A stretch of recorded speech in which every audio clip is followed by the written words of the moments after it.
Olá, olá, boa tarde a todos e todas.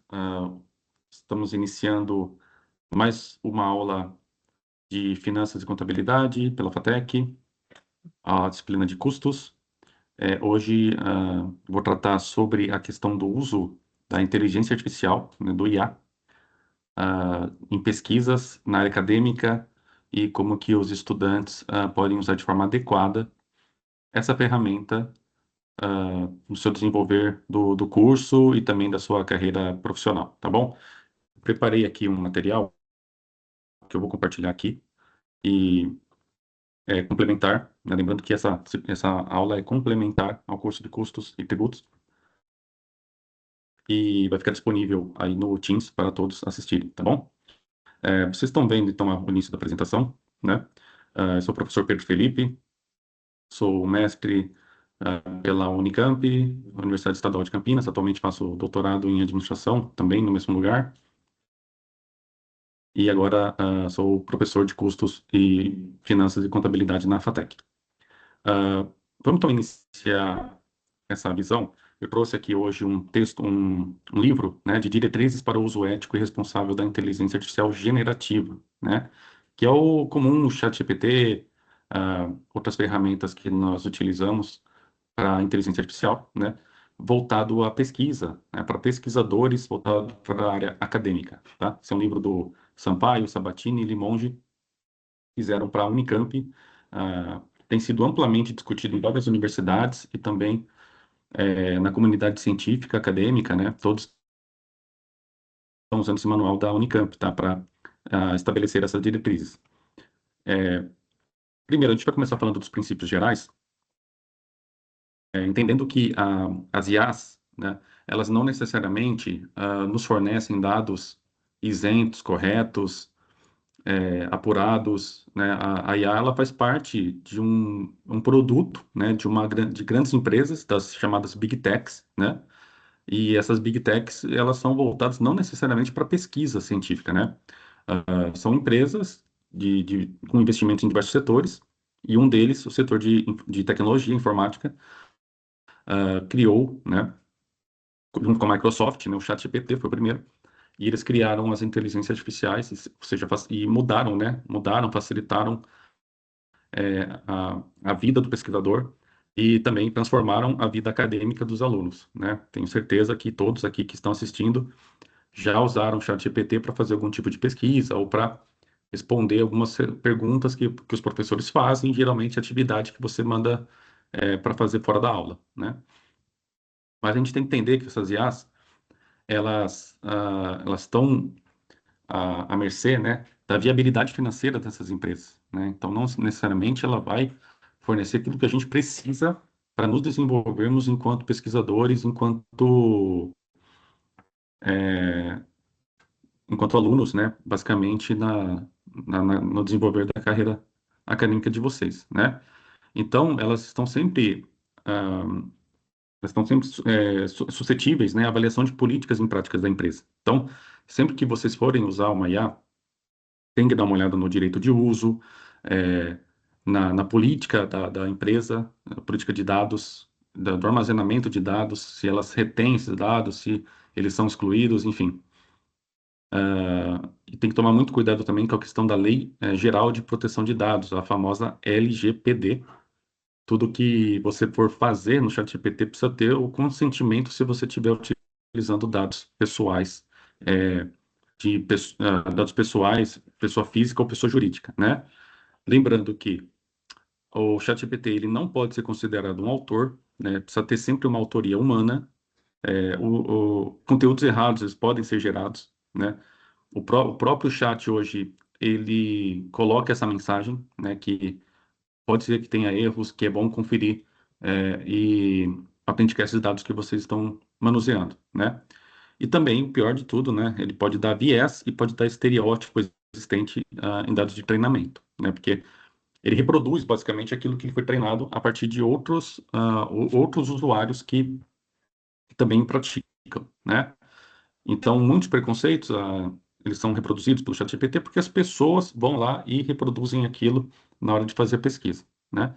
Então, é dever do autor, principalmente dentro da academia, avaliar se esse efeito, avaliar os efeitos que ele tem, né, checar as informações sobre tudo e nunca deixar de lado, né, os livros, os artigos científicos que são esquemas que são publicados e avaliados por pares. Tem uma ampla banca de profissionais que estão há muitos anos no mercado que vão validar uma pesquisa ou não, tá? Existe a questão da transparência também dos modelos os autores eles consideram como uma caixa preta, né? É muito difícil uma pesquisa feita por IA ter replicabilidade da pesquisa, né? É, e sempre que você for fazer uma pesquisa por lá, é sempre importante vocês guardarem os prompts de comando para ver o que vocês solicitaram para o chat. E também, se necessário ou possível, declarar que vocês estão utilizando a inteligência artificial na pesquisa de vocês, né? Colocar mesmo no começo, né? Esta pesquisa contou com apoio de inteligência artificial da ferramenta X ou Y, né? Fazer uma declaração escrita abertamente, tá? É importante na questão da integridade tentar proibir e combater a falsificação, né, a fabricação de dados e o plágio. Então, esse, na verdade, é o grande problema para um pesquisador, né? Porque quando ele manda para o chat GPT, ele não sabe muito bem da onde que ele está tirando a informação, tem que confiar, né, no que o chat está disponibilizando, e muitas vezes pode incorrer em plágio, né? E lembrando que plágio, hoje em dia, acaba sendo crime no Brasil, né? A pessoa pode responder judicialmente, criminalmente, nesse sentido, né? Então, tem que tomar muito cuidado para não cair, é, não só do plágio, né? Tem a falsificação, a fabricação de dados inexistentes, artigos, revistas e publicações inexistentes, que às vezes o chat, para agradar aquele que está fazendo a pesquisa, acaba inventando, tá? Então, essa é a grande dificuldade de machine learning, né? Dificuldade de você obter esses parâmetros.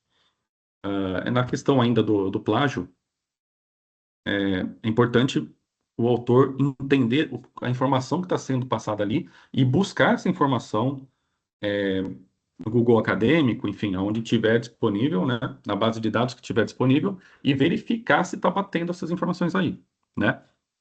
Para você poder citar bem os autores, também dar a eles o crédito de ter fabricado a informação que você está reproduzindo, né? Ah, então tem que tomar cuidado porque ela pode reproduzir trechos com direitos autorais. Isso pode ser bem complicado. Então tem a questão da preservação da agência humana. A IA, ela nunca pode ser um autor, né? Então, se você quiser escrever um texto e publicar falando que você fez em dupla com a inteligência artificial, isso não pode, né? Isso é proibido, né? Até por motivos óbvios, né? Tem que ser uma pessoa para poder publicar. Então, ela não pode ser, ela tem que ser uma ferramenta de apoio, lógico. Aí falou, professor, então quer dizer que eu nunca posso usar o IA porque nunca tem nenhum benefício? Não pode. Todo mundo já está fazendo isso, né? Mas tem que ter os certos cuidados, né? Hoje em dia a gente está falando de inteligência artificial. As maiores preocupações não é nem o potencial que essa ferramenta pode atingir, porque a gente sabe que é um potencial gigantesco. Porém, as preocupações de hoje são éticas, né? São preocupações morais e éticas de até onde a gente pode utilizar essa ferramenta que tem um grande potencial mesmo, né? Então, existe uma ideia que é o human in the loop, né? Quer dizer que o ser humano ele tem que ser o autor de um projeto, de uma pesquisa, tá bom? A IA nunca deve ser usada como principal autor, e sim não como um substituto dos autores, e sim como uma ferramenta de apoio, né? Então, ela não pode replicar teste de hipótese, coleta de dados, análise, a própria interpretação de texto dela tem que ser avaliada de forma cuidadosa. Então, ela ainda não tem, pelo menos, a capacidade de elaborar teste de hipóteses que estejam adequados ao contexto que você está precisando, né? A IA ela não tem essa capacidade de entender na sua localidade, onde você vive, onde você mora, variáveis que vão ser certeiras, porque ela não está convivendo na sua realidade sociopolítica e econômica, tá? E tem questão do pensamento crítico, né?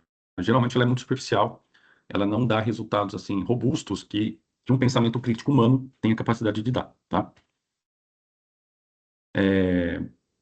Existe o uso eticamente orientado, que trata sobre respeito à liberdade, igualdade, dignidade, autonomia das pessoas, respeito à diversidade cultural, social, religiosa, étnico, racial, linguística, enfim, de todos os modos, né? Respeito às características e às necessidades das pessoas com deficiência, responsabilidade na condução e execução da pesquisa, enfim, tudo que você está vendo em tela, né? A independência e autonomia, compromisso com a integridade acadêmica, diálogo com a comunidade, empenho na divulgação do conhecimento, transparência em todas as atividades, responsabilidade no uso dos recursos financeiros, tá? Esse manual de ética é importante a gente ter em mente, porque sempre que a gente for utilizar, a gente tem que estar confrontando aquilo que nós queremos com aquilo que eticamente é adequado, tá? Quando a gente está falando da questão prática, né, nós estamos falando aí sobre uso cotidiano, que basicamente tem gente que usa todo dia, tem gente que usa de vez em quando, só quando precisa fazer um trabalho de faculdade ou pegar dados de trabalho, né? As pesquisas, elas não necessariamente elas funcionam para você apertar botão e pegar os resultados, né? Quando a gente está fazendo uma pesquisa, a gente tem que entender o contexto que ela está inserida, né? Porque quando a gente coloca de forma muito superficial para ir analisar, ela vai dar um resultado superficial também, e aquele resultado é irrelevante, né? Ele passa a ser leviano, basicamente, porque a gente não absorveu aquele conteúdo, né? A gente não internalizou para poder falar sobre ele ou para poder entender por que aquilo lá existe. Vai ser um monte de palavra jogada que não necessariamente vai te acrescentar alguma coisa, né? Então a gente tem que tomar muito cuidado com isso, para não tratar a questão de forma muito superficial, a ponto de banalizar mesmo assim os conteúdos que a gente estuda, simplesmente porque está fácil hoje usar uma ferramenta como essa, né? Então isso é uma vertente que a gente tem que internalizar para poder entender por que que nós estamos fazendo faculdade, por que que nós estamos fazendo nossos trabalhos, ganhando dinheiro, comprando as coisas que a gente gosta, enfim, tudo tudo tem um intuito, né? E se a gente começar a banalizar algumas dessas coisas porque está fácil fazer, a gente vai para um caminho muito ruim, né? No sentido do aprendizado e do conhecimento científico e acadêmico, né? Então, a questão da exploração das ideias, ela a partir de todos esses debates éticos e morais, né, ela pode ajudar um pesquisador a verificar alguns pontos que podem melhorar uma pesquisa, por exemplo, né? Os pontos fortes, pontos fracos e fortes, por exemplo, ela pode dar para a gente. Ela pode refletir como melhorar a pesquisa em geral, né? Mas quem vai fazer isso é você. Ela vai dar as ideias e você vai aplicar isso. Ela pode dar um brainstorming, né? Ela com sugestões de temas, de problemas, objetivos, hipóteses. E ela pode ser assim um objeto, uma ferramenta instigadora, né? Então ela pode dar algumas ideias que a gente pode depois desenvolver. Então tem que tomar cuidado que é uma faca de dois gumes, né? Por um lado, ela representa um campo prático para esse planejamento, né? Por outro, ele abre um campo de facilidade, como eu acabei de falar aqui, né? Que pode dar uma aceitação leviana desse tipo de resposta aí as pessoas acabarem perdendo o pensamento crítico que elas geralmente tinham, né? Quando não tinham esse tipo de ferramenta. Também pode ajudar aplicado finanças e contabilidade, né? Ela pode ajudar a estruturar perguntas de pesquisa a partir de temas gerais. Você coloca o cenário lá e ela pode ajudar você a identificar alguns problemas de pesquisa, ah, alguns problemas contemporâneos também. Ela pode atuar como um debatedor socrático, né? Uma coisa mais filosófica, colocando aí você se colocando no papel de auditor, regulador, tentar achar alguns erros que você depois pode corrigir, né? Na questão da contabilidade, por exemplo, né, ela pode explorar as consequências da adoção de um novo padrão de conjunto de normas, né, da IFRS, né, aquela Associação Internacional de Normas Contábeis, ou de uma reforma tributária, né? Ela pode tentar visualizar como seria esse cenário futuro. E você pode, inclusive, abraçar essa ideia e tentar desenvolver algo a respeito. Uma questão de métodos contábeis e financeiros de outros países. Às vezes tem países que não tem literatura que trata sobre a legislação contábil, então aí ela tem a capacidade de achar documentos oficiais do governo que trate sobre ah, as leis contábeis de países menores, países que não são tão falados internacionalmente, né? Solicitando uma aplicação de estudo de caso, por exemplo. Mas sempre é importante verificar se já existe algum estudo a respeito, né? Quando a gente está falando de estudo, como eu já falei, né? Nós estamos falando sobre um artigo ou um texto que já foi avaliado por profissionais, por peritos da área, gente que já está 20, 30 anos no mercado, né? E assim, a IA também pode gerar insights a partir de casos reais. Então, se você coloca um balanço patrimonial de uma empresa pública, tá? Isso que é importante saber. Não é recomendado de você colocar dados privados de empresas ou dados pessoais, porque dependendo da política de uso da empresa, elas podem internalizar aquilo, né, e usar os seus dados pessoais como base para treinamento. Isso são basicamente uma violabilidade das suas informações, né? Mas quando o balanço patrimonial é público, não tem problema. Você pode colocar ele lá e pedir para estruturar outros ângulos de análise, né? Como que a gente pode fazer a alocação de capital com mais eficiência, estruturar a viabilidade financeira daquela empresa, né, a partir dos dados contábeis, tá? Mas tem que tomar cuidado porque há risco de senso comum, de superficialidade, né, um viés para concordar com o usuário. Geralmente tem algumas ferramentas que são pagas, então a ferramenta ela vai fazer de tudo para concordar com o próprio usuário. Então, se você já for enviesado fazer a sua pesquisa, pode ter certeza que o IA ela vai devolver tão enviesado quanto, né? Então é isso. Em relação a finanças e contabilidade, o que a gente pode evitar, né? Elaborar texto contábil qualitativo de situação financeira contextual de uma empresa, né? E ela não necessariamente sabe como que a empresa está inserida no mercado, como que o mercado externo está funcionando, para relacionar isso de forma necessária para uma pesquisa acadêmica. Não, não faz, tá? Não faz. Aí, pedir para a IA fazer cálculo matemático também não é recomendado, né? Hoje você tem o Excel ou a própria calculadora, né, que fazem melhor. A IA ela pode pegar variáveis erradas e qualquer variável errada que você pegar pode mudar toda a estrutura de resultado, né, sobretudo. Então, também solicitar que a IA faça um texto pessoal, como se fosse a própria pessoa, e solicitar que a IA faça uma ideia sem nenhuma revisão metodológica. Também não é recomendado. Então, é importante que você rascunhe suas ideias antes de perguntar para a IA, né? Coloque no papel tudo aquilo que você almeja, né? Fazer, desenvolver de pesquisa, para depois começar a pedir para a IA te dar um auxílio. É, Você pode usar a IA para provocar, né, algumas hipóteses, para ela tentar fazer um contraponto daquilo que você está fazendo, enfim, para tentar identificar algum erro, alguma falha que esteja cometendo, né? Fazer um backtesting também com fontes reais, né?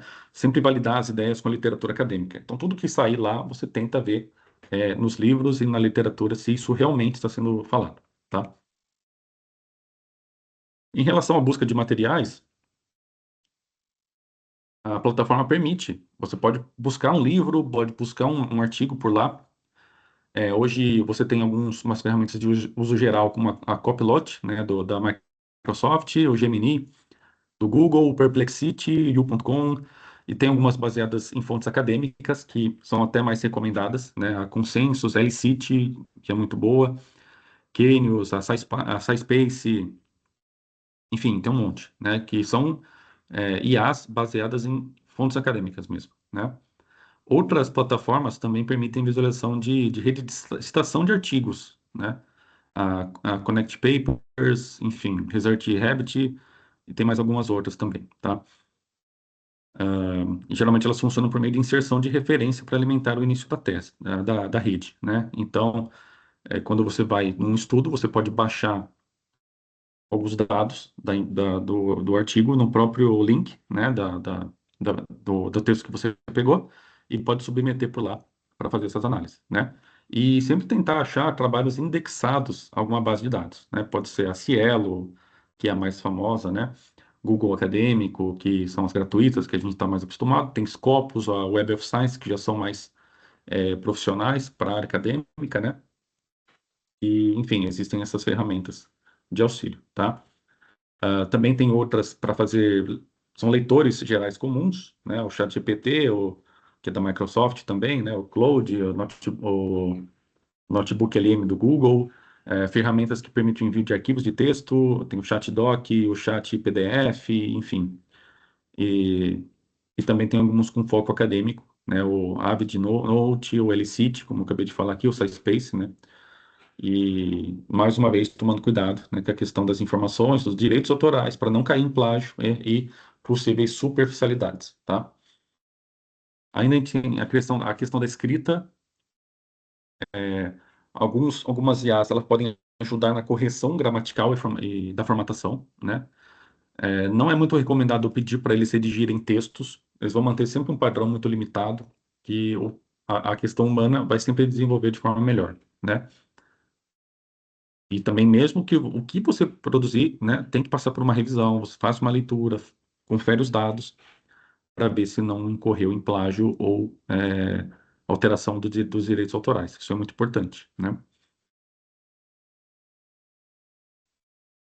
Na questão da apresentação de resultados, grandes modelos, né, com ChatGPT, eles incluem funções específicas para análise de dados, né? Tem a questão do pensar, refletir, né? Você pode solicitar o refletir, e eles buscam tentar achar um modelo semelhante ao que nós fazemos em ferramentas de linguagem de programação, como R ou Python ou outros softwares, tá? Mas, lógico, sempre conferir se está de acordo com o que está sendo feito, né? Também pode ser uma ferramenta de transcrição e tradução, tá? Isso que é importante. É, algumas obras em inglês ou em línguas assim que a gente não está nem um pouco acostumado, alemão, ah, italiano, grego, né? São linguagens difíceis, chinês, enfim, aliás, desculpa, mandarim, né? Ou japonês, enfim, outros tipos de linguagem. Existe o Google, a IA, ela consegue traduzir melhor, até inclusive, do que o Google Translate, né? Mas, lógico, usando sempre com cautela, né? É, Fora isso, bom, aplicado a finanças, né? O que a gente pode discutir aqui, né? A criação de relatórios sem IA é o mais recomendado, né? Por o ChatGPT e outras ferramentas serem um sistema de caixa preta, né? Que não divulga muito a metodologia de análise deles, não é muito recomendado você fazer análise de retorno ou cálculos financeiros contábeis, né?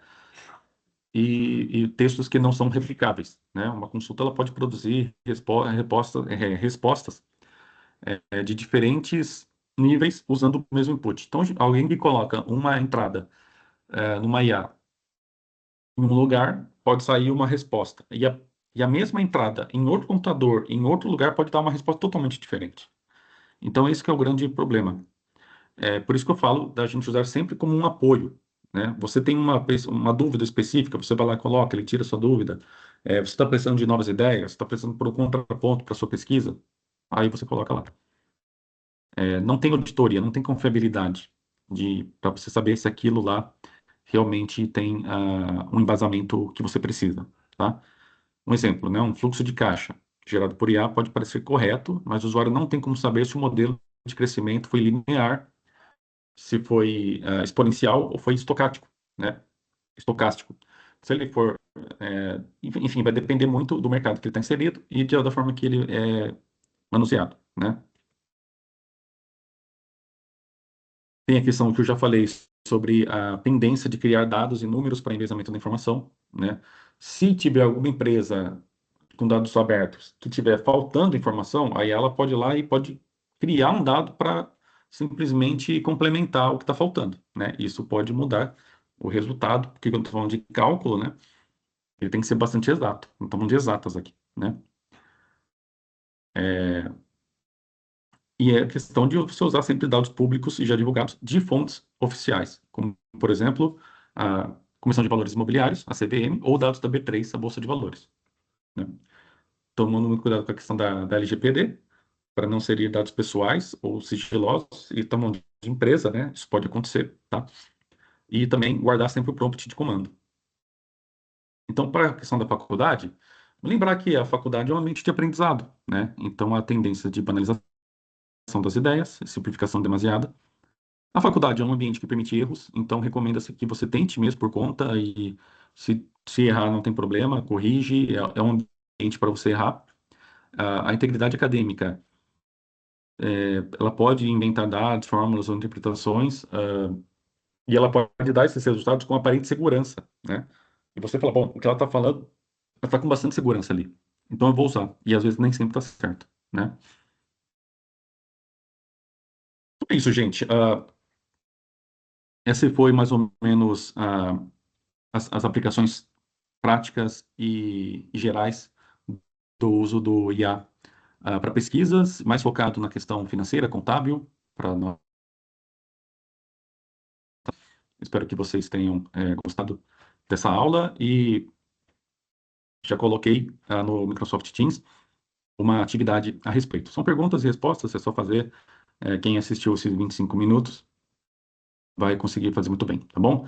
Qualquer coisa, estou à disposição e aí nos vemos aí numa próxima aula. Um abraço.